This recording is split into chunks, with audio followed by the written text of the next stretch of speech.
pensé, hubo un grupo de telespectadores jóvenes del programa de redes que nos dijeron, ¿y por qué no habláis de, un día, artes marciales? Artes marciales que empezaron hace algo así como 1500 años en China, en el templo de Shaolin. Y pensábamos, bueno, ¿y qué relevancia tiene eso en la vida de hoy? Y empezamos a escarbar y descubrimos un mundo fascinante. Resulta que no es un capricho, es prácticamente un modo de vida. Mi abuelo siempre me decía que incluso el mejor luchador del mundo siempre podía resbalarse con una piel de plátano. Podía caerse en la acera y ser atropellado por un coche. Esto le puede pasar incluso al mejor.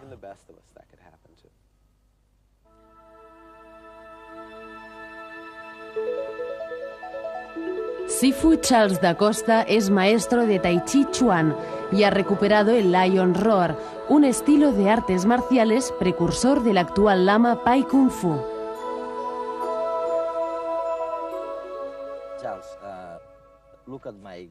Charles, mira mis gafas, mi cabello, ¿no? Con este aspecto, oye,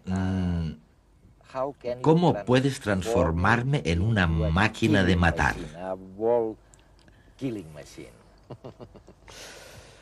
Es una buena pregunta. ¿Podrías? Es algo posible para algunos, pero para la mayoría no. Porque antes de nada, deberías preguntarte a ti mismo, ¿quiero realmente ser una máquina de matar? ¿Es realmente esto lo que quieres? En segundo lugar, mirando tu edad, tus características físicas, transformar este tipo de cosas en una máquina de matar sería un duro trabajo. Bien, tú dices que seguramente el elemento más importante de las artes marciales es la relación mente-cuerpo, esta unión sin lazos entre mente y cuerpo. Es eso, ¿no? Sí, y en realidad es el objetivo último. Y al decir que es el objetivo último, debemos pensar que lo importante es el camino que conduce a esta unión de mente y cuerpo. Por eso yo diría que para tener éxito en las artes marciales hay que practicar, practicar, practicar. Y esto es realmente lo que cuenta. Y el resto es aprender. Probablemente siempre estamos preguntándonos por qué no funciona nuestro sistema educativo. Y a veces pienso que la mitad del planeta no sabe lo que debería saber y la otra mitad se aburre aprendiendo, ¿no? Seguramente una de las causas de todo esto es que tendemos a aprender solamente en la escuela. Pero tú dices que hay que aprender de la vida, y probablemente es un buen consejo. La segunda cosa es que no aprendemos a controlar las emociones, a pensar en nuestras mentes o en la relación de nuestra mente con el cuerpo. Sí, eso es verdad. Y además, en lugar de obsesionarnos tanto en controlar las emociones, lo que deberíamos hacer es intentar entenderlas. Verás, las emociones, ahora me voy a poner religioso, son un regalo de Dios. No cabe la menor duda de que pueden causarnos problemas, pero también pueden salvarnos. Pero, oye, ¿qué haces frente al miedo o al pánico? Imagínate que de repente aparece por la noche un perro rabioso, salvaje, y que me da miedo. Por la noche, ¿no? Bueno, puedes hacer dos cosas. Buscar el árbol más cercano y subirte. Esencialmente, en las artes marciales, una de las cosas que intentamos hacer es dar forma a lo que llamamos la respuesta a la lucha. Lucha o escápate, ¿no? Sí, en caso de tener miedo. El miedo puede dividirse en dos tipos de respuestas. O causa pánico, lo que hace que quieras salir corriendo, o en casos extremos, las ganas de huir son tan intensas que el cuerpo se paraliza y la mente está como ida. Está ausente a causa del terror, pero el cuerpo está paralizado. Por tanto, lo que intentamos controlar y aprender es la respuesta para poder luchar. No es que cuando aparece el perro tengamos que ladrarle y atacarle. No, no es eso. Es para que el cuerpo no se paralice y la mente no quede prisionera del pánico y pueda empezar a pensar: perro rabioso, el perro tiene dientes, los dientes muerden, allá hay un árbol, subir al árbol porque el perro no puede subir. Por tanto, las artes marciales son extremadamente útiles cuando decides luchar sin lucha. Oye, de hecho, tú lo has dicho por ahí, que la mejor victoria es la que se gana sin lucha. ¿Qué quieres decir exactamente con esto? Es cierto. Todos decimos que la mejor situación es siempre la victoria absoluta. Normalmente, cuando se gana sin haber luchado, es la mejor victoria. Esto por un lado. Y por otro, no cabe duda de que cuando se empieza un combate, no se sabe si se ganará. Mi abuelo siempre me decía que incluso el mejor luchador del mundo siempre podía resbalarse con una piel de plátano, podía caerse de la acera y ser atropellado por un coche. Esto le puede pasar incluso al mejor.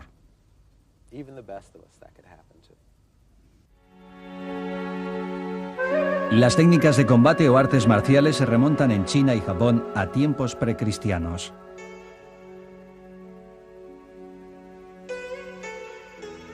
A medio camino entre la leyenda y la historia, se cree que fue Bodhidharma quien sentó las bases del Kung Fu en China a comienzos del siglo VI. Este monje viajó extendiendo el budismo hasta llegar al templo de Shaolin. Allí se retiró a meditar durante 9 años, periodo tras el cual adoptó el nombre de Bodhidharma y creó una nueva filosofía conocida como budismo zen. Sus enseñanzas incluían 18 ejercicios para meditar en movimiento y restablecer la salud.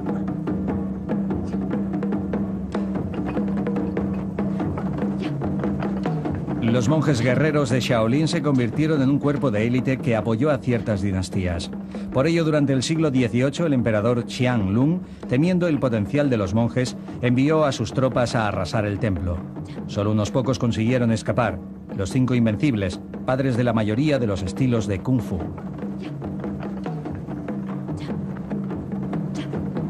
Asimismo, se cree que fue una mujer relacionada con Shaolin la que creó el estilo Wing Chun, de movimientos rápidos y sutiles, para compensar la diferencia física con los hombres. Las artes marciales han surgido en numerosos países, principalmente orientales, extendiéndose durante el siglo XX a Occidente, donde se practican como un tipo de deporte más que como una forma de vida. Pese a la repercusión del budismo zen en las artes marciales, otras muchas filosofías han influido en su desarrollo: sintoísmo, taoísmo, confucianismo. Todas ellas tienen en común la percepción de la vida como un flujo en perpetuo cambio, en la que lo importante es el camino, la experiencia más que el fin, en donde el sufrimiento es parte del proceso. La búsqueda de la unidad más allá de los límites de la persona, así como de la conciencia y el ser.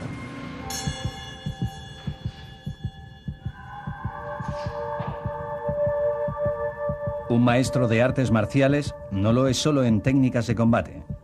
Es aquel que ha logrado, gracias al ejercicio, la respiración y la meditación, conocer y controlar su cuerpo y su mente, liberándose de su esclavitud. Su fuerza radica en un estado relajado de alerta permanente, así como de la comprensión de sus instintos y emociones.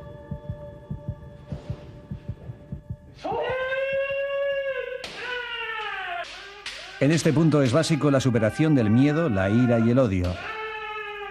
Un maestro de artes marciales debe estar por encima de la violencia y del miedo irracional. De este modo, el paso siguiente a la obtención de una pericia en las técnicas de defensa y ataque es trascenderlas y olvidarlas para ir más allá, a la no lucha y a la iluminación. ¿Qué cosa dirías, o qué cosas dirías que son las dos cosas realmente esenciales? Oye, olvídate de las películas sobre artes marciales, ¿no? ¿Qué es realmente esencial? ¿Qué? ¿La respiración? La respiración lo es porque necesitamos respirar para vivir. Si dejas de respirar, te mueres. Por tanto, efectivamente, respirar es esencial para realmente cualquier cosa que hagamos. Pero parece que los occidentales respiramos de la manera equivocada, ¿no? Y a lo que te refieres es al uso de la propia respiración como una herramienta de ayuda para otras zonas del cuerpo. Por ejemplo, incluso en Occidente, cuando una mujer se prepara para dar a luz, aprende ejercicios respiratorios que le ayudarán a tener un parto más fácil. Esto es usar la respiración como herramienta para ayudarte en cualquier cosa que hagas. Y en las artes marciales se le da más relieve a esta herramienta por dos razones. Uno de nuestros objetivos al practicar es ser capaz de alcanzar un estado de conciencia alterado en cierto modo. Para decirlo simplemente, a lo que me refiero es a estar concentrado, a tener un objetivo en la mente.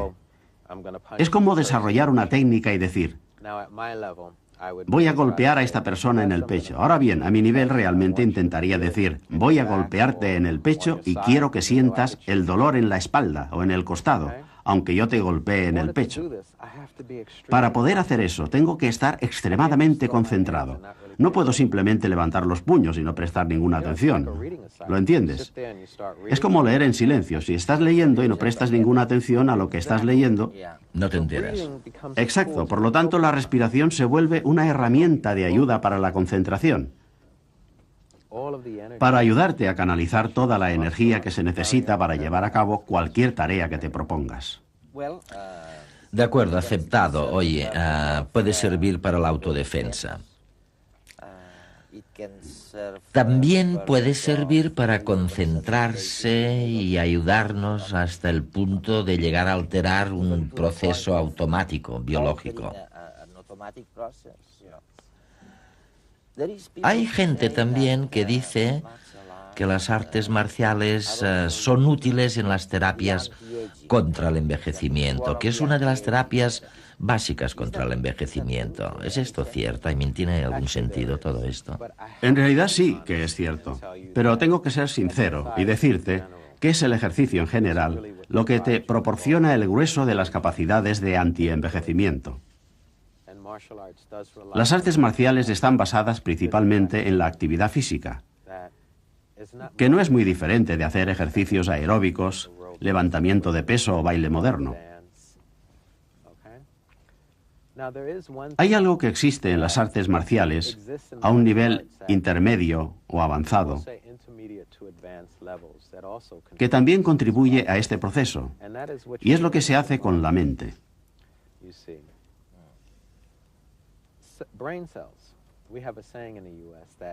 En Estados Unidos tenemos el dicho, si no utilizas tu mente, la pierdes.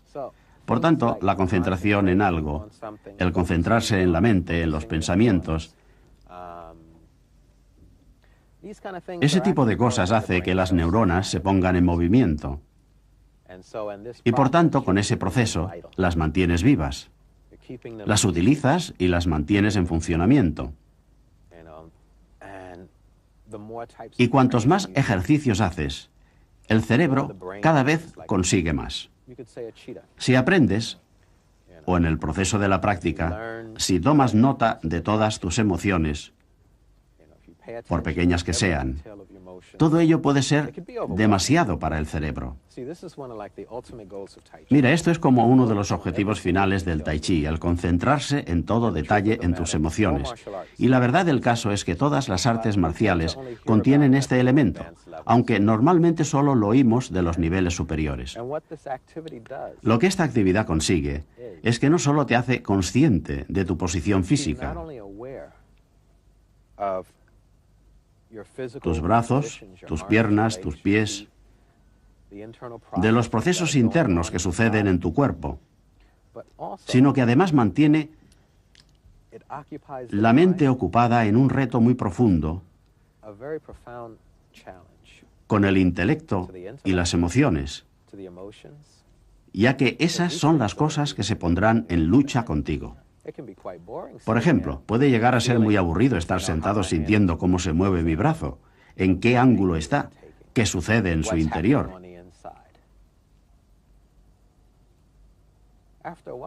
Después de un tiempo esto puede llegar a aburrir, y la parte emocional de la mente pensará, ¿por qué me estoy fijando en esto mientras podría hacer otras cosas? Ahora regreso al tema del anti-envejecimiento. El beneficio mental se basa en que a través de la concentración estás afilando los procesos del pensamiento. Y este es uno de los problemas que desarrollan las personas mayores, la demencia y cosas así. Las artes marciales se han exportado a Occidente como sofisticadas técnicas de combate, pero al contrario que muchos deportes occidentales, no promueven la competitividad, sino que buscan el conocimiento interior, la mejora individual, el autocontrol y la confianza en uno mismo. Es por esto que son especialmente recomendables en personas que están superando adicciones, desórdenes alimentarios y sobre todo en los niños, que adquieren un modelo ético a seguir, el del maestro.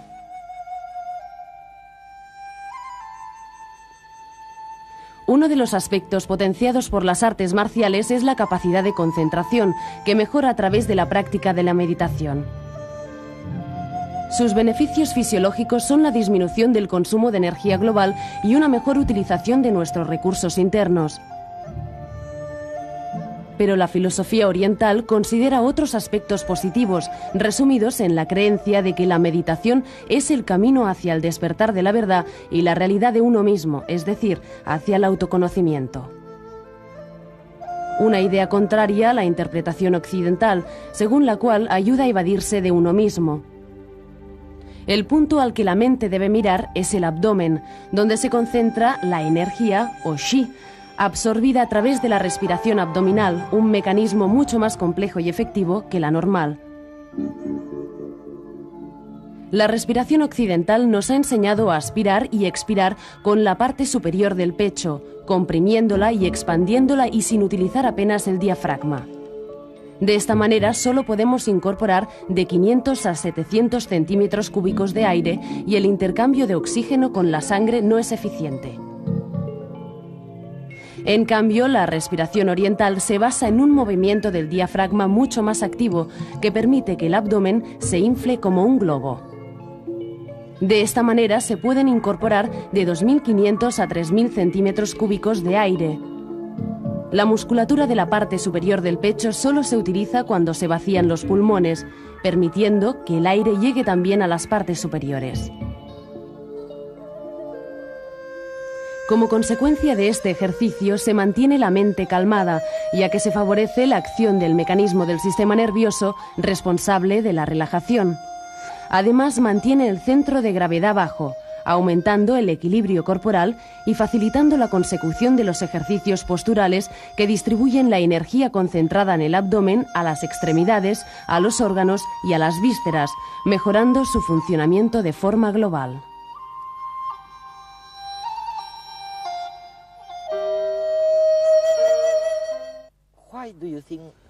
¿Por qué crees que queda tan poco de los orígenes de las artes marciales, de los objetivos primordiales, del Shaolin? en algún lugar de China. Hoy queda muy poco. Y lo que la gente ve son, las competiciones, las luchas. ¿Qué ha pasado? ¿Cómo ha ocurrido esto? ¿Tiene que ver con el secretismo con el que los jugadores de artes marciales habéis evitado transmitir el conocimiento verdadero de esta profesión? Esta es una pregunta muy importante y estoy encantado de que me la hagas por dos motivos. Uno, para responderte específicamente. Algunas personas piensan que el mayor problema o lo que causó este cambio en las artes marciales fue su comercialización. Hollywood. Eso también. Fue cuando las convirtieron en un negocio. Y el hacer dinero se convirtió en algo más importante que la base familiar implícita. A los profesores solo les interesaba enseñarte para tenerte en la escuela y que siguieran firmando talones.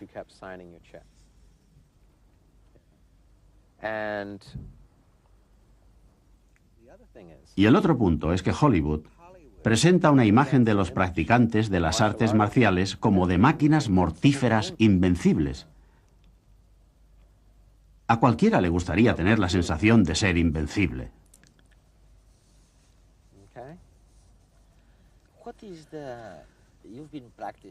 ¿Qué pasa? Vamos a ver, tú llevas, cantidad de años, ¿no?, practicando las artes marciales.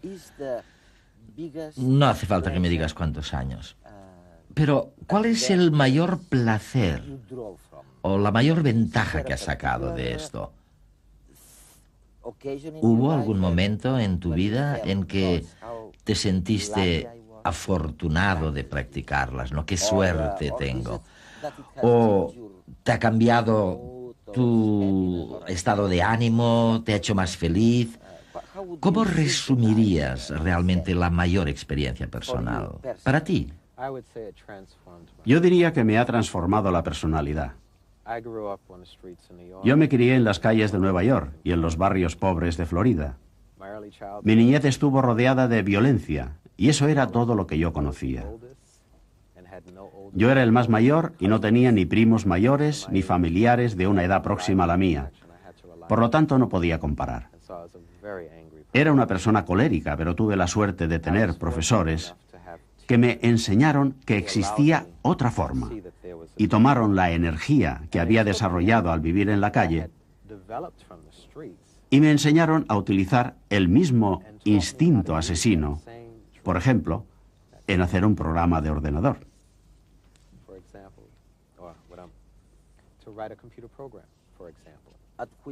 Oye, ya sé que eres un gran entendido en temas informáticos. O sea que en tu caso, las artes marciales transformaron aquella cólera en paz. En paz, en concentración e intelectualización. En sentir la necesidad de ser sociable, de comprender que yo no era una amenaza, sino que tenía el potencial de mejorar mi propia vida. Tú mismo puedes potencialmente ser un profesor. Las artes marciales me abrieron los ojos a esto. Todo el mundo tiene este don especial que pueden compartir con otros.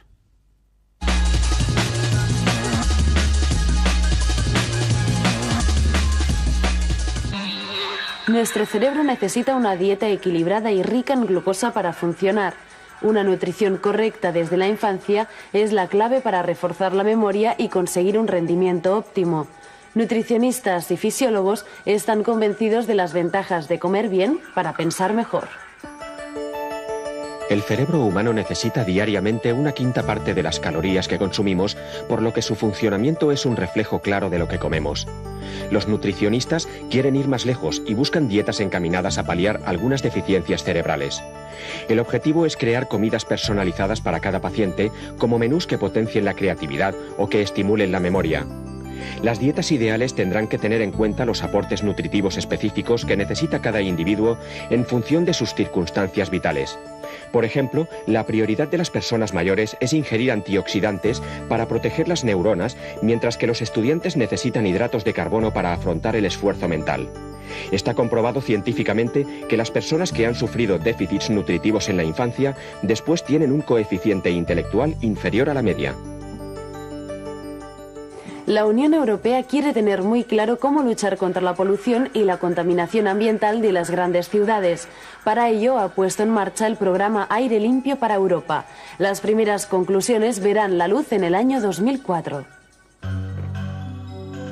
Sin tener en cuenta camiones y autobuses, en Europa hay 450 coches por cada 1000 habitantes, cifra que se ha triplicado desde 1970.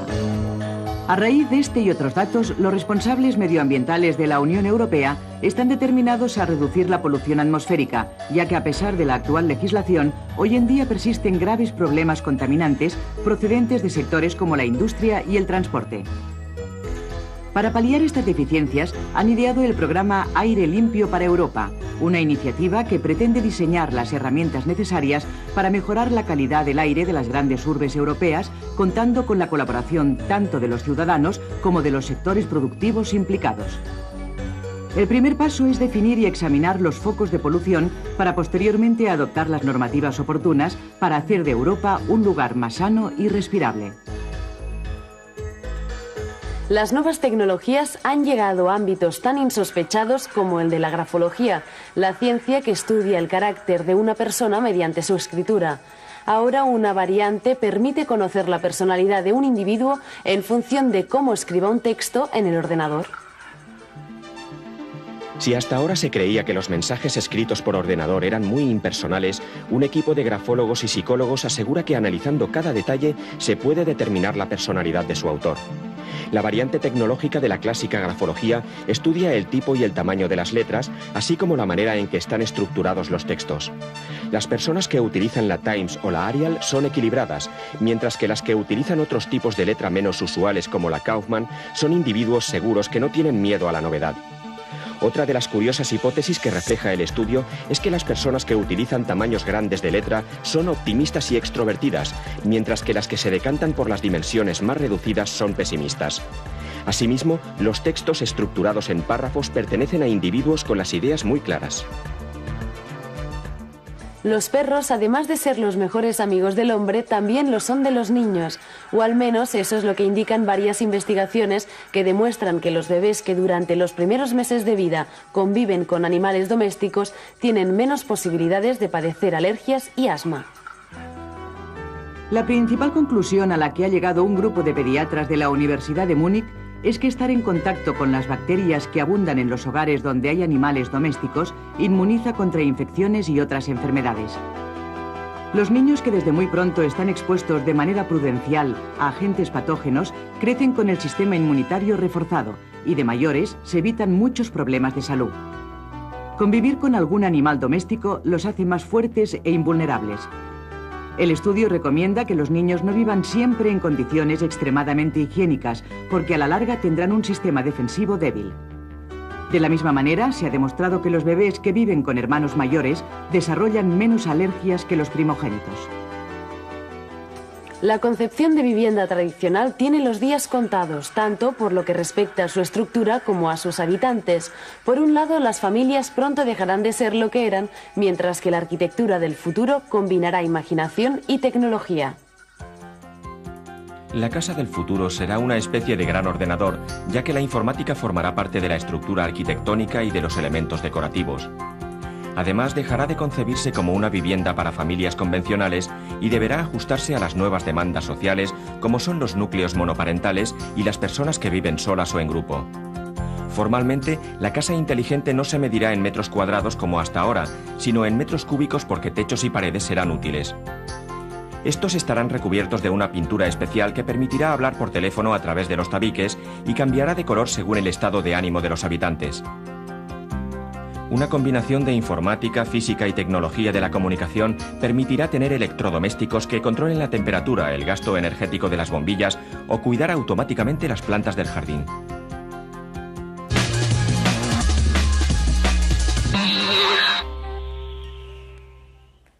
En redes, estamos en redes, y hoy sí que es un tema que no hemos elegido nosotros, lo ha elegido realmente nuestra audiencia, los telespectadores de redes. Nos dijeron, nunca habéis hablado de las artes marciales, y la verdad es que nunca habíamos hablado de las artes marciales. Y como ocurre con tantas cosas, bueno, les dijimos, pues, ¿cómo diseñaríais este programa, no? Y nos dieron los nombres de los invitados, los que ellos consideraban los mejores, los más relevantes, el tipo de reportajes que tendríamos que hacer, dónde tendríamos que viajar. Y la verdad es que después de este periplo, como ocurre tantas veces, llegas a la conclusión de que lo que creías que era una pequeña cosa, un hobby, una excentricidad casi, resulta que es un modo de vida, ¿no? Tan es así, Juan, que, bueno, dentro de nada vuelves a estar, y tú creo que eres el único europeo, que yo sepa, en el famoso templo de Shaolin, de que nos han hablado en algunos reportajes, ¿no? Oye, ¿qué hace un monje? Estamos en el 2001, ¿no? Todavía. En el siglo XXI, en el viejo templo de Shaolin, en China. ¿Qué haces por la mañana? ¿Por la tarde? Lo mismo que se ha hecho durante generaciones y generaciones. Con la salvedad, por supuesto, de que hoy en día tenemos coches, tenemos teléfonos móviles, tenemos aviones, y hay, pues, bueno, hay un cambio social, inevitablemente, ¿no? Pero prácticamente la vida es lo más parecida, quizás hace 300, 400 o 500 años, ¿no? La práctica de artes marciales concretas, como el karate, por ejemplo, estuvo muy rodeada de secretismo, ¿no? La idea es que durante siglos los practicantes de estas artes guardaban muy en secreto, probablemente como se guarda hoy la fórmula de la bomba atómica, ¿no? Para que no llegara a los demás, y que era de muy difícil acceso. Esto ha desaparecido hoy con tanta escuela por ahí en todos los barrios de las ciudades. Los secretos prácticamente no existen en las artes marciales, tal como nosotros quizá a nivel occidental los podamos llegar a pensar.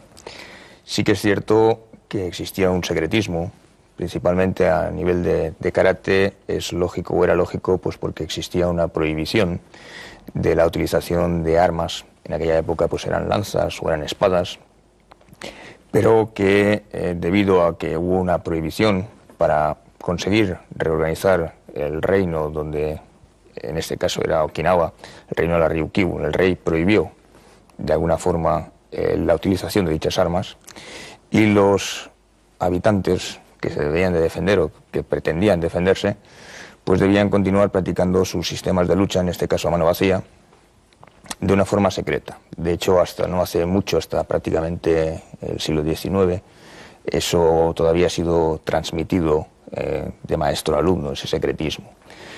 Posteriormente, una vez ya pasa al sistema educacional, es decir, que ya pasaría lo que sería el karate a la educación en los institutos.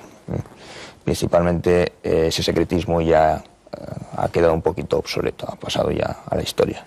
Es curioso, ¿no?, que hay dos cosas muy curiosas para los que lo vemos desde fuera, ¿no? Por un lado, una de las artes marciales más sofisticadas y más perfectas, ¿no?, nace justamente, no nace, se consolida cuando se prohíbe la guerra o cuando se prohíben las armas, ¿no?, las armas convencionales. Primera paradoja, ¿no? Y la segunda, dice por ahí la historia que hubo mujeres mezcladas en el origen de las artes marciales, e incluso en el propio templo de Shaolin. ¿Es verdad eso, que tuvieron una relevancia? ¿Las mujeres? ¿Alguna mujer? No, las mujeres siempre han tenido esa diferencia que hay, sobre todo en Occidente, de las mujeres y los hombres. En las artes marciales no existe. Un padre o un maestro enseña lo mismo a su hija y enseña lo mismo que a su hijo. ¿Ah, sí? Si bien es cierto que pues a la guerra solo van los hombres, eso culturalmente, ¿verdad?, pues pasa en todas partes. Pero Yo siempre explico en mis clases que las mujeres han tenido muchísima más potencia en muchos casos que muchos de los maestros más reputados, por una simple razón, por la que un padre tiene un poquito más de mimo con su hija, que sabe que va a tener mayores agresiones. Y estamos hablando, yo creo, y mi compañero está hablando lo mismo, de cosas cotidianas y de cosas normales, y no de secretos y de secretismos, sino de situaciones normales. Las artes marciales fueron prohibidas pues porque evidentemente, como tienen un potencial bélico, porque se apoyan en sistemas de defensa y ataque, las distintas dinastías, emperadores o pequeños reyes, consideraban un peligro. Claro, que muchas personas, sobre todo el pueblo, que conociera grandes estrategias, eso evidentemente sería un peligro. Entonces ha habido muchas ocasiones en las que se han prohibido. Ahora, es curioso esta cercanía, por ejemplo, de un arte marcial como el Aikido, ¿lo llamáis? Vamos, yo cuando veo imágenes de Aikido, y he visto recientemente unas en que el maestro es una mujer, parece un ballet, ¿no? Hay esta manera de recibir el ataque del contrario y bueno, casi con un gesto suave ves al otro que lo planta en el suelo, ¿no? Qué lejos parece la guerra, ¿no? Y incluso la autodefensa cuando uno ve estas imágenes, ¿no? A ti, Sergi, ¿te atrae esta parte, digamos, incluso en el karate, esta parte teatral, en donde probablemente valores como el de la concentración, una determinada manera de pensar, tienen más? En el reportaje ha aparecido algo similar cuando estaba comentando el hecho de que bueno, las artes marciales en un momento dado pasan de ser puramente técnicas guerreras a lo que sería la comercialización de las mismas. Entonces, de ahí se encuentra la parte de exhibición de la arte marcial, y debido a esa exhibición, pues a esa necesidad comercial, esa exhibición llega a ser fundamental en la actualidad, ya que para poder comercializarlo, cuanto más exhibicionista sea, pues mucho mejor, es decir, más atrae al público. Yeah. Entonces, lo que se ha perdido quizá un poco en Occidente sea el hecho de que justamente esa exhibición poco tiene que ver muchas veces con el verdadero trasfondo del arte en sí mismo. Las artes marciales eran artes guerreras, artes reales de combate. La exhibición es otra cosa. La parte externa que nosotros muchas veces vemos en reportajes y sobre todo en Hollywood, pues es la parte quizá menos real, es decir, menos aplicable al combate. Sí. Ahora, tenéis tal diversidad, ¿queréis que os pase un reportaje recordando a nuestros telespectadores, bueno, los distintos, variados, múltiples estilos de artes marciales, ¿no? Vamos a verlo y luego volvemos sobre algunos de estos aspectos. Un arte marcial es un sistema de ejercicios físicos y mentales desarrollados como un medio eficaz de autodefensa y ataque. Todas las artes marciales nacieron de necesidades guerreras y sus movimientos son ante todo acciones de combate. La vida o la muerte estaban en juego y el aprendizaje y dominio de sus técnicas aseguraban la supervivencia. Su origen está ligado a la mayoría de pueblos orientales, si bien China, Japón y en menor medida Corea son los países o culturas que las han exportado al resto del mundo. Podríamos clasificarlas en dos tipos o categorías, internas y externas. Esta es una terminología japonesa que se usa comúnmente y que equivaldría a los términos más subjetivos de suaves y duras utilizados en los estilos chinos. Internas o suaves serían las que canalizan la fuerza y el impulso del oponente. Y externas o duras, las que utilizan bloqueos, golpes y patadas. En la práctica, la mayoría de ellas presentan puntos de unión y deberíamos considerarlas como mixtas. Estos serían algunos de los estilos más representativos. Sistema de técnicas tradicionales de Okinawa, isla a medio camino entre China y Japón, que tiene vital importancia para el desarrollo posterior de las artes marciales. En el Kobudo se usan como armas utensilios de origen agrícola como el mayal o desgranador de cereales, el famoso nunchaku, las moledoras de grano y los bastones, entre otros. La cuna del karate o vía de la mano vacía es Okinawa. Invadidos por chinos y japoneses, los habitantes de esta isla desarrollan un método de combate sin armas inspirado en los estilos kung fu. Introducido a principios de siglo en Japón, el karate persigue desarrollar el cuerpo y las extremidades como vía para fortalecer la mente.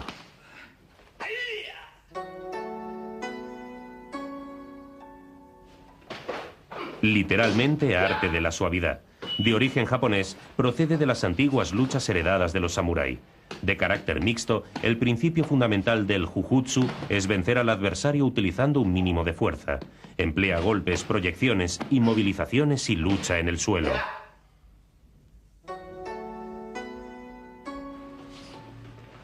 Sistema de autodefensa creado en 1882 a partir de antiguos estilos del jujutsu. Basado en técnicas de desequilibrios y control del oponente, la finalidad del judo, vía de la suavidad en japonés, es comprender y demostrar rápidamente las leyes del movimiento. Fue el primer arte marcial olímpico.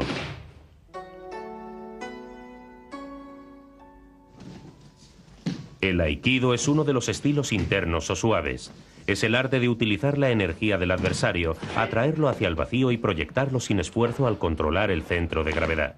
Sus técnicas son siempre defensivas y siguen los movimientos circulares a que nos expone la ley de la naturaleza.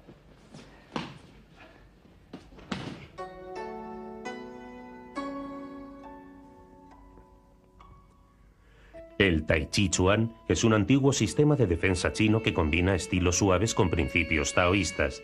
Sus movimientos son lentos y controlados basándose en el desarrollo de la energía interna mediante el trabajo conjunto de cuerpo, mente y espíritu. Es una práctica muy completa y beneficiosa a cualquier edad. Taekwondo. Arte marcial coreano creado en 1955. De influencia japonesa, muchas de sus técnicas son similares a las del karate y pone un gran énfasis en los golpes efectuados con las piernas. El taekwondo fue deporte de exhibición en los Juegos Olímpicos de Seúl y Barcelona y fue admitido como deporte olímpico en Sydney 2000. Su espectacularidad lo ha hecho muy popular en Occidente. Desde la segunda mitad del siglo XX, la curiosidad occidental por estas artes no hace sino aumentar. Algunos grandes maestros recalan en diferentes países, fundando escuelas y adaptando y creando nuevos estilos. Las Olimpiadas de Tokio y el éxito de un holandés en judo tienen enorme repercusión. La industria del cine de Hong Kong se hace tremendamente popular y aparece en las películas del carismático Bruce Lee. Elvis Presley, que durante su servicio militar en Alemania toma contacto con el Kenpo, variedad hawaiana del karate, practica artes marciales sin descanso y se convierte en un excelente embajador. Y es que el hecho de llevar implícitas una filosofía y un modo de entender la vida las hace diferentes y atractivas. La práctica consiste en aprender el misterio de la energía y su conocimiento nos ayuda a encontrar el equilibrio entre cuerpo y mente y combinarlo en perfecta armonía. Como decía Bruce Lee, vacía tu mente, no tengas forma, sé como el agua. Cuando pones agua en una taza se convierte en una taza. Cuando pones agua en una botella se convierte en botella. Cuando la pones en una tetera se convierte en tetera. El agua puede fluir o puede chocar. Y ahí está el secreto. Ser agua.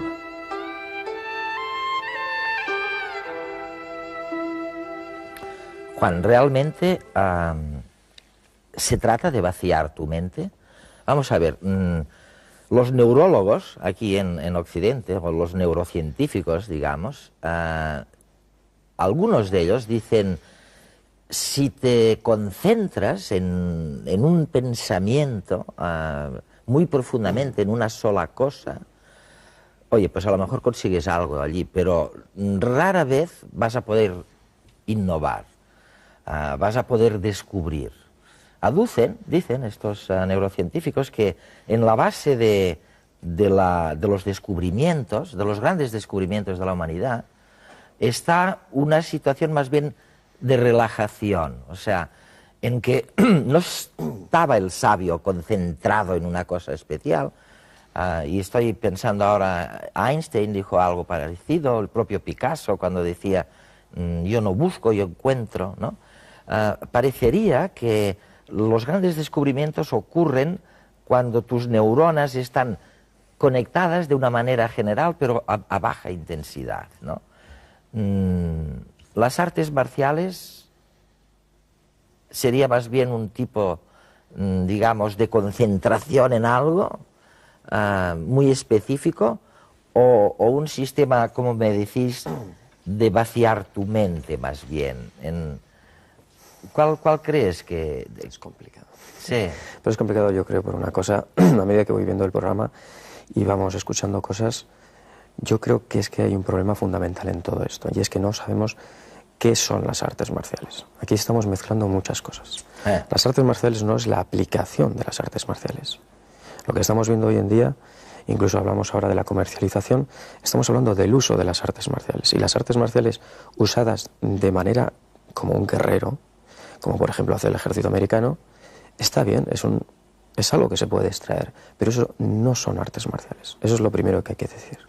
¿Qué son artes marciales? No sé lo que son. Las estoy practicando para ver si las entiendo. Pero son un conjunto de técnicas. Unas de ellas te obligan, por ejemplo, estás comentando, a vaciarte por dentro, a concentrarte. Pero claro, son técnicas de las que hay que hablar bastante profundo, ¿no? Me comentas que ya hay personas aquí, científicos, que hablan de la importancia de ese hecho. Concentrarse no es simplemente olvidarte de lo demás y poner tu mente a funcionar en un solo punto, sino conseguir, yo creo, que tu cuerpo o tu mente entienda de una manera distinta qué es lo que ocurre a tu alrededor, cuál es la realidad que percibimos. ¿Es realmente lo que vemos y lo que oímos lo que es? ¿O hay algo más? Y eso, si una persona está, lo sabemos, si está bloqueada, si está nerviosa, si está tensa, sabemos que el cuerpo deja de pensar de la misma manera, deja de funcionar bien. Cuando estamos relajados, cuando estamos tranquilos, funcionamos mejor. Y eso es lo que buscan las artes marciales. Bueno, en esto la ciencia, sí, digamos, occidental está de acuerdo con vosotros, ¿no? Es uno de los consensos más modernos, la influencia de la mente sobre el metabolismo del cuerpo. Comprado, aceptado. ¿Qué más es las artes marciales, Sergi, para ti, pues? Cuando hablabas en este caso de vaciar la mente es muy difícil de vaciar. Los pensamientos son constantes, nadie puede llegar a vaciar la mente. Lo que ocurre es que la mentalidad dentro de las artes marciales es simplemente un dejar fluir. Es decir, que los pensamientos sigan fluyendo sin detenerse en ninguno en concreto. Es una percepción. Las artes marciales son un camino, una forma, una manera, en este caso, de percibir el mundo. Aquellos que practicamos realmente artes marciales percibimos o intentamos percibir. Como bien ha dicho Juan, en este caso... percibir de otra manera, ¿no? Ha dicho Juan. Justo. Es decir, concretamente en este aspecto estamos muy de acuerdo. Estamos en el camino todavía de intentar percibir de otra manera. La percepción, digamos que es una forma, solamente un método, una manera. Las artes marciales son solamente una manera para llegar a conocerse a sí mismo. Tener un control sobre la inteligencia emocional, de alguna forma que nosotros en Occidente quizá desconocemos un poco y que ahora está tan de moda. Sí, fíjate, ¿no? Uno de los bestsellers a nivel planetario ha sido el libro de Goleman, ¿no? De Daniel Goleman, sobre la inteligencia emocional. Él dice ahora, y es una gran novedad para nosotros, estamos manejando, gestionando nuestras emociones como hace 40.000 años. O sea, no ha cambiado nada. Los órganos más viscerales y primarios que gestionaban estas emociones las siguen gestionando. Y es verdad que yo ni en la escuela, ni en la universidad, ni en ningún sitio veo que nadie explique nada sobre la gestión de las emociones, y vosotros llevabais unos cuantos miles de años llamando la atención sobre la importancia de esto, ¿no? Y habéis desarrollado algunas técnicas que nos pudieran servir para el control de las emociones. Existen muchas, ¿no? Todas las técnicas, como hemos visto, sistemas blandos, sistemas duros, la interpretación que hace Japón de las artes marciales, la que hace Corea, cada uno pues desarrolla y adapta, digamos, a su sociedad, ¿no? Pero no hay que olvidar que ese conjunto de técnicas, lo has dicho muy bien, son milenarias. Ahora mismo en Occidente se empieza, yo creo que hasta a reconocer, ¿no? Los científicos empiezan a reconocer que esta parte es muy importante del ser humano y que no es una parte a olvidar. Nosotros en las artes marciales, yo creo que antes hemos empezado a hablar un poquito de lo mismo, percibir la realidad. Y tú me comentas y dices, bueno, ¿a qué os referís con percibir la realidad? Nosotros tratamos simplemente de conocernos mejor. Sabemos que tenemos muchísimos frenos como animales que somos y como nuestra parte genética que tenemos. Antes se ha hablado del miedo, de qué pasaría si un perro nos asaltara, qué pasaría si habría ahora mismo un cataclismo y tendríamos un problema. En esta situación en la que estamos tranquilos, en la que sabemos que nadie nos va a atacar o que no tenemos necesidad de movernos rápido, no acabamos por desarrollar esa gran parte que tenemos ahí dentro, porque somos seres humanos, somos al mismo tiempo animales. Y nosotros, en las artes marciales, lo que tratamos de hacer es no de potenciarlo, sino de vivirlo, de usarlo, de no dejar que se atasque, no dejar que se quede oxidado. Y nosotros tenemos un sistema muscular, lo movemos, tenemos un sistema óseo, lo potenciamos, tenemos un sistema nervioso, lo agudizamos, tenemos mente, trabajamos con la mente. Entonces yo creo que es como muy anecdótico que el hecho de que muchos de los movimientos que estamos realizando sirven para la defensa personal, eso para un artista marcial, para un maestro, eso es anecdótico. Eso Oye, hay una cosa que no es anecdótica sí. y que es una gran pretensión y me gustaría, a ver si nos quedan unos segunditos para ahondar sobre ello, que es cuando algunos de vuestros amigos y colegas dicen que las artes marciales son muy indicadas o serían muy indicadas para los niños y en la enseñanza de las escuelas. ¿Por qué? ¿Por qué nos atrevemos a decir que esto iría bien en las escuelas? De alguna forma, y refiriéndose, siguiendo en la misma continuidad que estabas comentando, justamente los japoneses le llaman Shingitai, es decir, la unión de la mente, el cuerpo y el espíritu. En las escuelas lo que, por desgracia, solo única y exclusivamente se enseña es la parte intelectual, es decir, de nuestros, como dice Henry Pitt, nuestros tres cerebros, el reptil, el mamífero y el racional. Solamente nos dedicamos mucho al racional, dejando un poquito de lado justamente los otros dos, que son el más básico, que es el reptil, y el mamífero, que es donde están las emociones, ¿no? De alguna forma, si nosotros desde el principio, desde que un niño entra en la escuela, solamente nos dedicamos al cerebro racional, nos dejamos a los otros dos que son igual de básicos o incluso más que propiamente únicamente el racional. El racional, por desgracia, es el más lento de todos ellos. Los niños adquirirían, sobre todo, ya no disciplina, porque las artes marciales siempre han sido habladas o denominadas como disciplinas, sino, sobre todo, y lo más importante, autodisciplina. Y eso es lo que le falta quizá un poquito a la sociedad de hoy en día. Y poder de concentración y dar seguridad, tal vez, a los niños. ¿Qué más crees, Juan? A veces también es por la cuestión del constante entrenamiento del combate. Y eso hay ciertas personas que tienen una cierta inseguridad, les va a venir muy bien. El hacerse sentir que puede moverse y que puede defenderse, porque inevitablemente, gracias a Dios, en esta sociedad cada día hay menos enfrentamientos, pero inevitablemente los hay. Ni aunque sean simplemente agresiones verbales, porque no estamos hablando tampoco solo de combates en los que haya que mover una gran cantidad de energía, ¿no? Entonces, por supuesto, hay una cantidad de personas que pueden sentirse muy cómodos sintiendo que ellos mismos pueden llegar a hacer cosas. Eso es un punto muy importante. Otro punto es la coordinación. Los niños están todavía en una fase de aprendizaje de la coordinación. En las artes marciales educamos el hemisferio izquierdo y el derecho. Estamos en todo momento equilibrando simétricamente nuestro cuerpo y eso es muy bueno para el desarrollo de un niño. Entonces, sería casi hasta el deporte, entre comillas, cuando se está practicando ahora en Occidente como deporte, sería una de las actividades idóneas, yo creo que para un niño.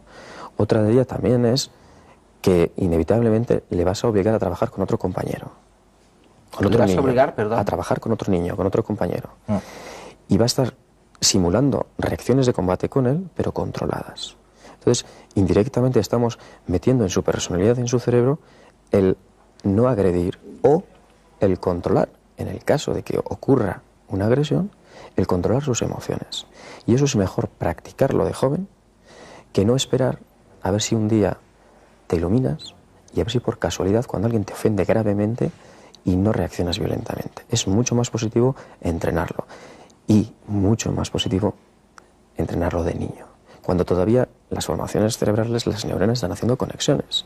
Y están haciendo conexiones además no solo en el interior, sino su cuerpo con el medio, con la sociedad y con lo que nos rodea. Entonces ahí se está forjando una personalidad totalmente distinta. Y eso yo creo que es un pilar fundamental, por lo que en Oriente se usan mucho, ¿no? En Occidente se empiezan, gracias a Dios, a la expansión deportiva, ¿no?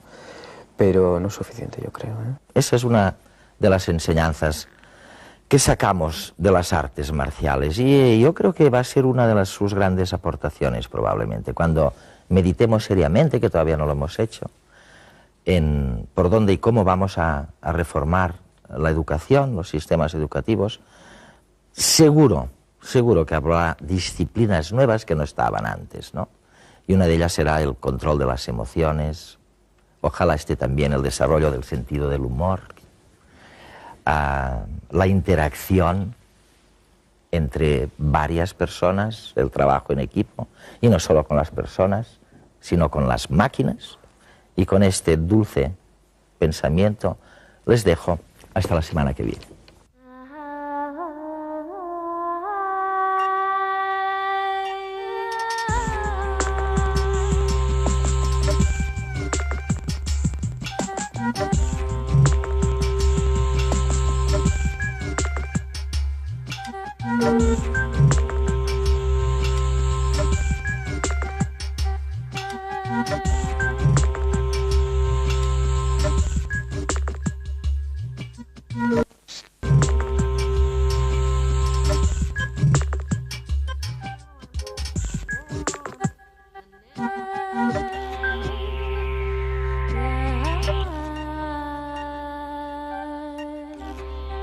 Un globo. De esta manera se pueden incorporar de 2.500 a 3.000 centímetros cúbicos de aire. La musculatura de la parte superior del pecho solo se utiliza cuando se vacían los pulmones, permitiendo que el aire llegue también a las partes superiores. Como consecuencia de este ejercicio se mantiene la mente calmada, ya que se favorece la acción del mecanismo del sistema nervioso responsable de la relajación. Además, mantiene el centro de gravedad bajo, aumentando el equilibrio corporal y facilitando la consecución de los ejercicios posturales que distribuyen la energía concentrada en el abdomen a las extremidades, a los órganos y a las vísceras, mejorando su funcionamiento de forma global.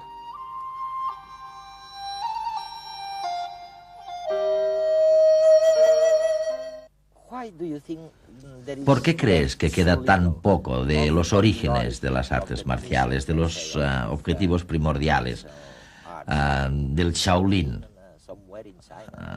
en algún lugar de China? Hoy queda muy poco. Y lo que la gente ve son, las competiciones, las luchas.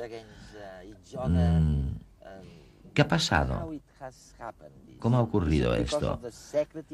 ¿Tiene que ver con el secretismo con el que los jugadores de artes marciales habéis evitado transmitir el conocimiento verdadero de esta profesión? Esta es una pregunta muy importante y estoy encantado de que me la hagas por dos motivos. Uno, para responderte específicamente. Algunas personas piensan que el mayor problema o lo que causó este cambio en las artes marciales fue su comercialización. Hollywood. Eso también. Fue cuando las convirtieron en un negocio. Y el hacer dinero se convirtió en algo más importante que la base familiar implícita. A los profesores solo les interesaba enseñarte para tenerte en la escuela y que siguieran firmando talones.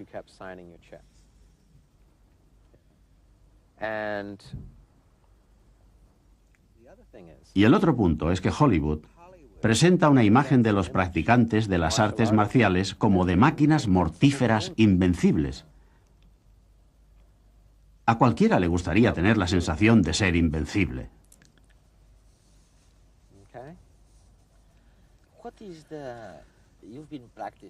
¿Qué pasa? Vamos a ver, tú llevas, oye, cantidad de años, ¿no?, practicando las artes marciales. No hace falta que me digas cuántos años. Pero, ¿cuál es el mayor placer o la mayor ventaja que has sacado de esto? ¿Hubo algún momento en tu vida en que te sentiste afortunado de practicarlas, ¿no? ¡Qué suerte tengo! ¿O te ha cambiado tu estado de ánimo, te ha hecho más feliz? ¿Cómo resumirías realmente la mayor experiencia personal para ti? Yo diría que me ha transformado la personalidad. Yo me crié en las calles de Nueva York y en los barrios pobres de Florida. Mi niñez estuvo rodeada de violencia y eso era todo lo que yo conocía. Yo era el más mayor y no tenía ni primos mayores ni familiares de una edad próxima a la mía. Por lo tanto, no podía comparar. Era una persona colérica, pero tuve la suerte de tener profesores que me enseñaron que existía otra forma y tomaron la energía que había desarrollado al vivir en la calle y me enseñaron a utilizar el mismo instinto asesino, por ejemplo, en hacer un programa de ordenador.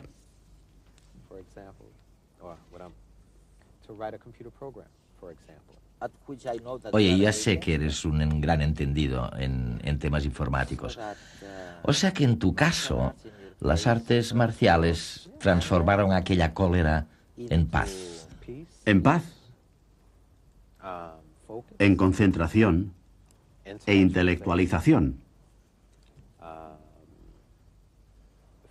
En sentir la necesidad de ser sociable. Baile moderno. Hay algo que existe en las artes marciales a un nivel intermedio o avanzado que también contribuye a este proceso, y es lo que se hace con la mente.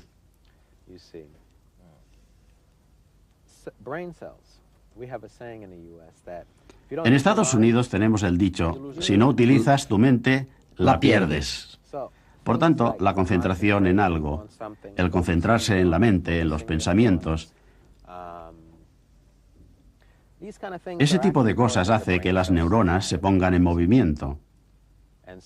Y por tanto, con ese proceso, las mantienes vivas. Las utilizas y las mantienes en funcionamiento. Y cuantos más ejercicios haces, el cerebro cada vez consigue más. Si aprendes, o en el proceso de la práctica, si tomas nota de todas tus emociones, por pequeñas que sean, todo ello puede ser demasiado para el cerebro. Mira, esto es como uno de los objetivos finales del Tai Chi, el concentrarse en todo detalle en tus emociones. Y la verdad del caso es que todas las artes marciales contienen este elemento, aunque normalmente solo lo oímos de los niveles superiores. Lo que esta actividad consigue es que no solo te hace consciente de tu posición física, tus brazos, tus piernas, tus pies, de los procesos internos que suceden en tu cuerpo, sino que además mantiene la mente ocupada en un reto muy profundo con el intelecto y las emociones, ya que esas son las cosas que se pondrán en lucha contigo. Por ejemplo, puede llegar a ser muy aburrido estar sentado sintiendo cómo se mueve mi brazo, en qué ángulo está, qué sucede en su interior.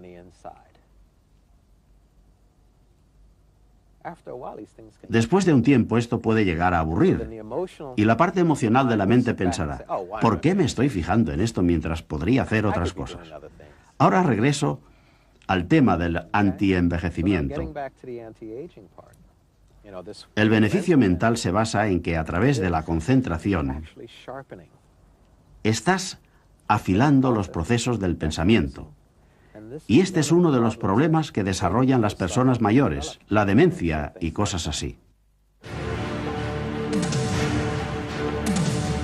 Las artes marciales se han exportado a Occidente como sofisticadas técnicas de combate, pero al contrario que muchos deportes occidentales, no promueven la competitividad, sino que buscan el conocimiento interior, la mejora individual, el autocontrol y la confianza en uno mismo. Es por esto que son especialmente recomendables en personas que están superando adicciones, desórdenes alimentarios y sobre todo en los niños, que adquieren un modelo ético a seguir, el del maestro.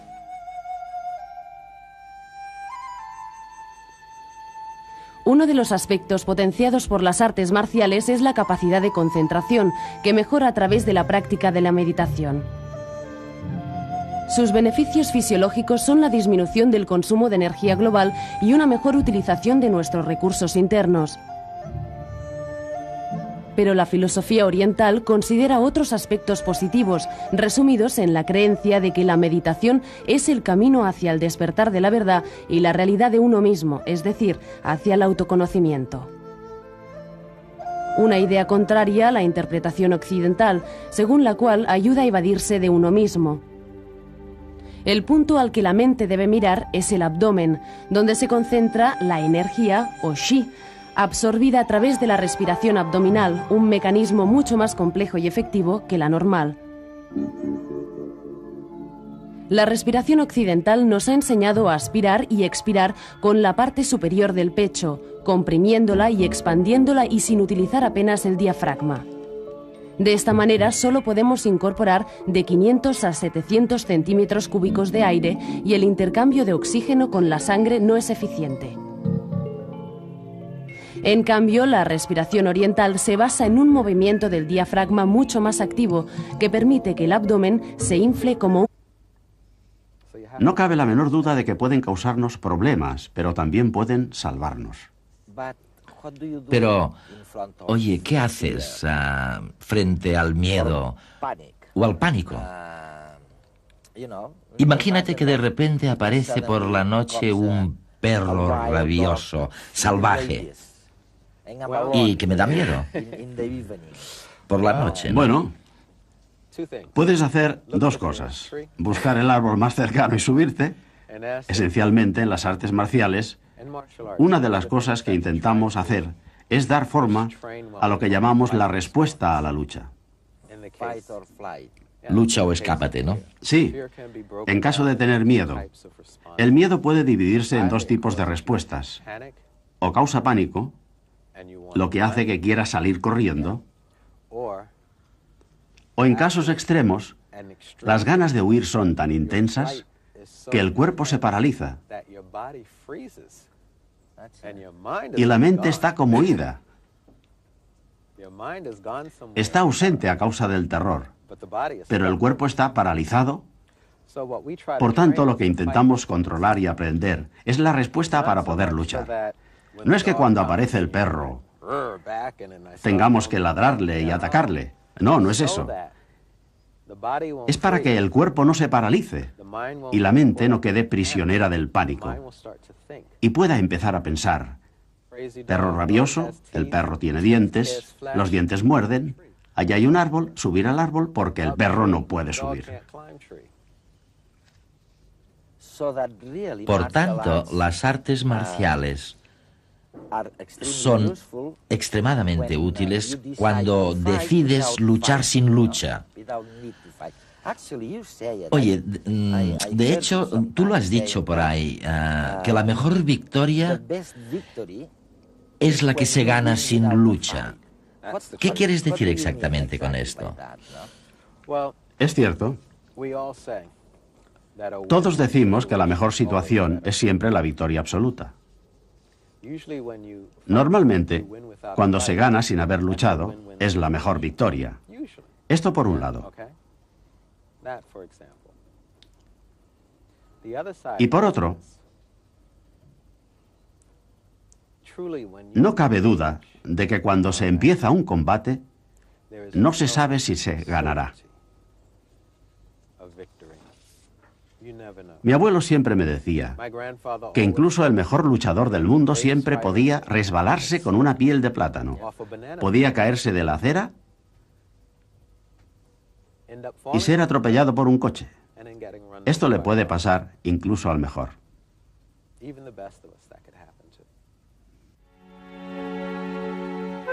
Las técnicas de combate o artes marciales se remontan en China y Japón a tiempos precristianos.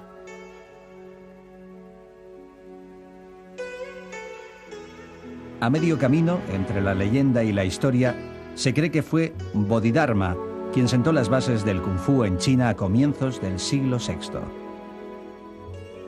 Este monje viajó extendiendo el budismo hasta llegar al templo de Shaolin.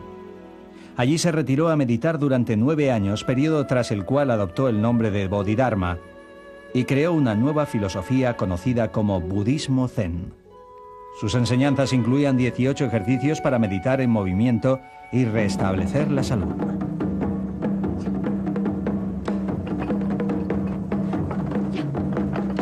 Los monjes guerreros de Shaolin se convirtieron en un cuerpo de élite que apoyó a ciertas dinastías. Por ello, durante el siglo XVIII, el emperador Qianlong, temiendo el potencial de los monjes, envió a sus tropas a arrasar el templo. Solo unos pocos consiguieron escapar, los 5 invencibles, padres de la mayoría de los estilos de Kung Fu.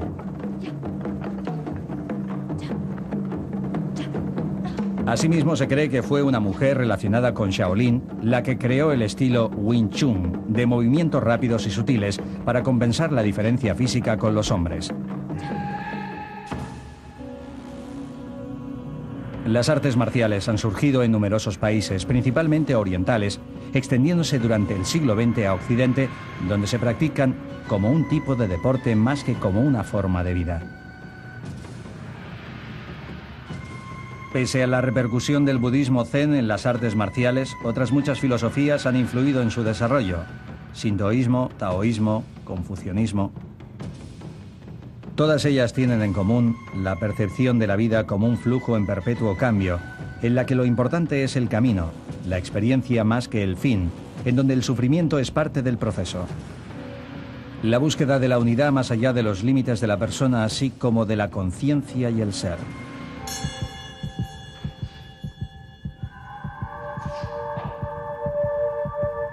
Un maestro de artes marciales no lo es solo en técnicas de combate. Es aquel que ha logrado, gracias al ejercicio, la respiración y la meditación, conocer y controlar su cuerpo y su mente, liberándose de su esclavitud. Su fuerza radica en un estado relajado de alerta permanente, así como de la comprensión de sus instintos y emociones.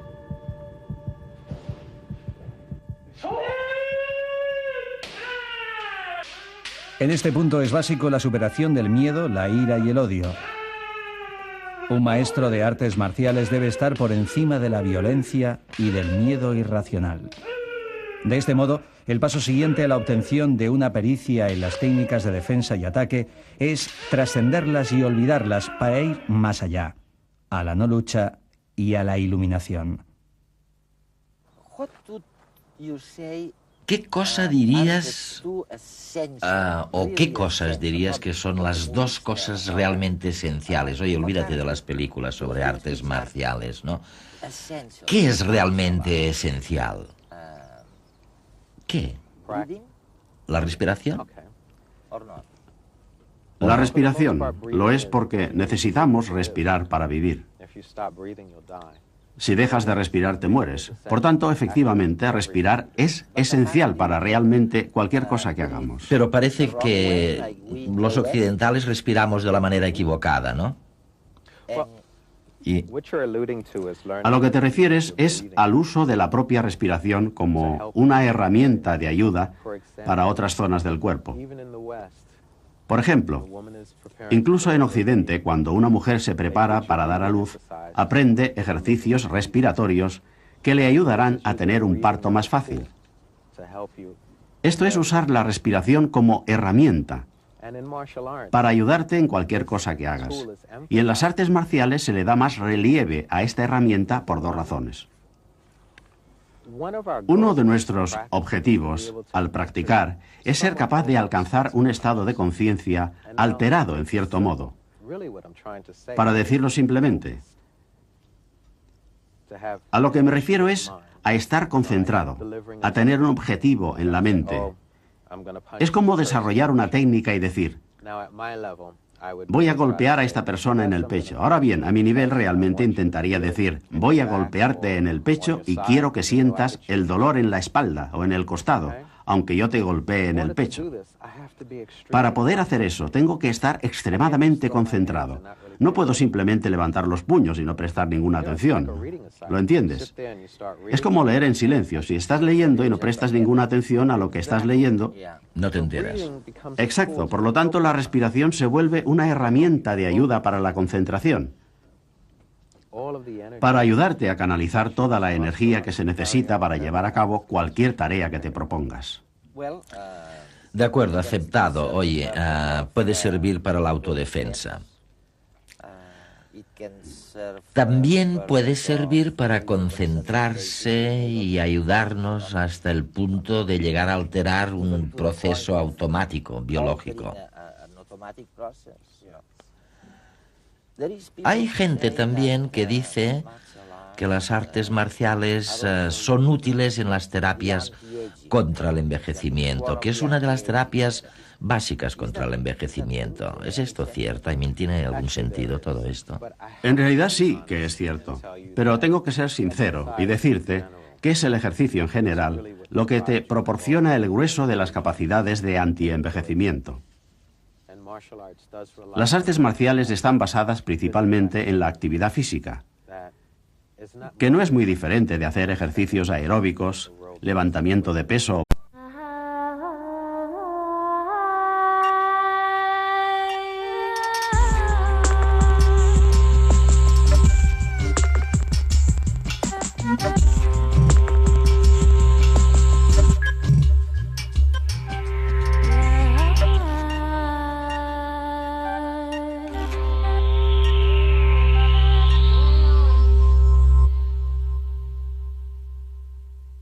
Fíjense, hubo un grupo de telespectadores jóvenes del programa de redes que nos dijeron, ¿y por qué no habláis de, un día, artes marciales? Artes marciales que empezaron hace algo así como 1500 años en China, en el templo de Shaolin. Y pensábamos, bueno, ¿y qué relevancia tiene eso en la vida de hoy? Y empezamos a escarbar. Y descubrimos un mundo fascinante. Resulta que no es un capricho, es prácticamente un modo de vida. Mi abuelo siempre me decía que incluso el mejor luchador del mundo siempre podía resbalarse con una piel de plátano. Podía caerse en la acera y ser atropellado por un coche. Esto le puede pasar incluso al mejor.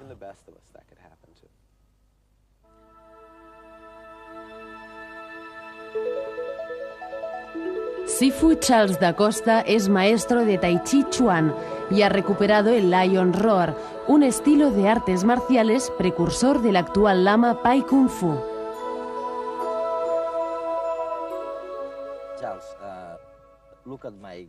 Charles, mira mis gafas, mi cabello, ¿no? Con este aspecto, oye, ¿cómo puedes transformarme en una máquina de matar?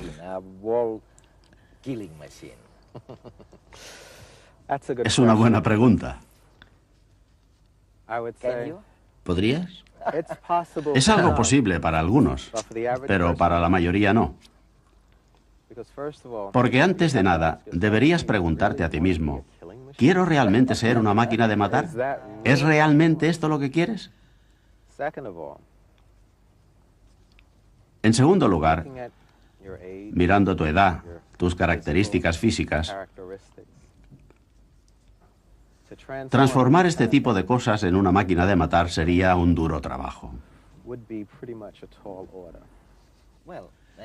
Bien, tú dices que seguramente el elemento más importante de las artes marciales es la relación mente-cuerpo. Esta unión sin lazos entre mente y cuerpo. Es eso, ¿no? Sí, y en realidad es el objetivo último. Y al decir que es el objetivo último, debemos pensar que lo importante es el camino que conduce a esta unión de mente y cuerpo. Por eso yo diría que para tener éxito en las artes marciales hay que practicar, practicar, practicar. Y esto es realmente lo que cuenta. Y el resto es aprender. Probablemente siempre estamos preguntándonos por qué no funciona nuestro sistema educativo. Y a veces pienso que la mitad del planeta no sabe lo que debería saber y la otra mitad se aburre aprendiendo, ¿no?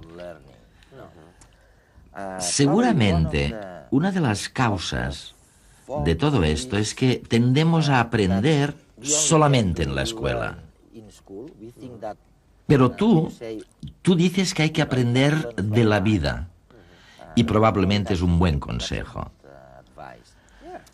La segunda cosa es que no aprendemos a controlar las emociones, a pensar en nuestras mentes o en la relación de nuestra mente con el cuerpo. Sí, eso es verdad. Y además, en lugar de obsesionarnos tanto en controlar las emociones, lo que deberíamos hacer es intentar entenderlas. Verás, las emociones, ahora me voy a poner religioso, son un regalo de Dios.